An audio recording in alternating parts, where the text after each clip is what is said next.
ನಮಸ್ತೆ, welcome back to our moms and minis. ಇವತ್ತಿನ ವಿಡಿಯೋದಲ್ಲಿ ನಿಮ್ ಜೊತೆ ಒಂದು ರೆಸಿಪಿನ ಶೇರ್ ಮಾಡೋಣ ಅಂತ ಇದ್ದೀನಿ. Let's go started. ಇವತ್ತಿನ ರೆಸಿಪಿ ಬಂದು ಆಲೂ ಪಾಲಕ್ ಅನ್ಕೊಂಡಿದ್ದೀನಿ. ಸೊ ಇಲ್ಲಿ ನಾನು ಮೊದಲಿಗೆ ಒಂದು ಈರುಳ್ಳಿ, ಒಂದು 3 ಆಲೂಗಡ್ಡೆ, 2 ಟೊಮೆಟೊ ಹಾಗೆ ಒಂದು ಬೆಳ್ಳುಳ್ಳಿ ಇದಿಷ್ಟನ್ನ ತೆಗೆದುಕೊಂಡಿದ್ದೀನಿ.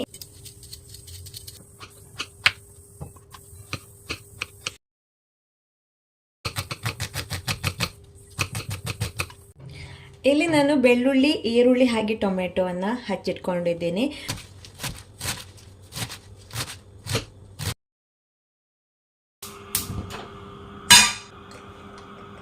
ಇದು ಬಿಸಿ ಆಗ್ತಿದ್ದಾಗೆ ಸ್ವಲ್ಪ ಸಾಸಿವೆ, ಸ್ವಲ್ಪ ಜೀರಿಗೆ. ಸೊ ಇವಾಗ ಬೆಳ್ಳುಳ್ಳಿಯನ್ನು ಹಾಕೊಳ್ತಾ ಇದ್ದೀನಿ, ಈರುಳ್ಳಿ. ಸೊ ಇವಾಗ ನಾನು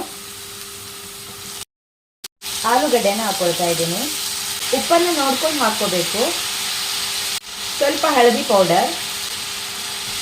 ಸೊ ಚೆನ್ನಾಗಿ ಆಲೂಗಡ್ಡೆನ ಫ್ರೈ ಮಾಡ್ಕೋಬೇಕು. ಇಲ್ಲಿ 2 ಟೊಮೆಟೊನ ಬಳಸ್ತೀನಿ. ಮಸಾಲಕ್ಕೆ ನಾನಿಲ್ಲಿ ಧನಿಯಾ ಪೌಡರ್, ಅಚ್ಚ ಖಾರದ ಪೌಡರ್, ಸದ್ಯಕ್ಕೆ 2 ಪೌಡರನ್ನು ಯೂಸ್ ಮಾಡ್ತಾ ಇದ್ದೀನಿ.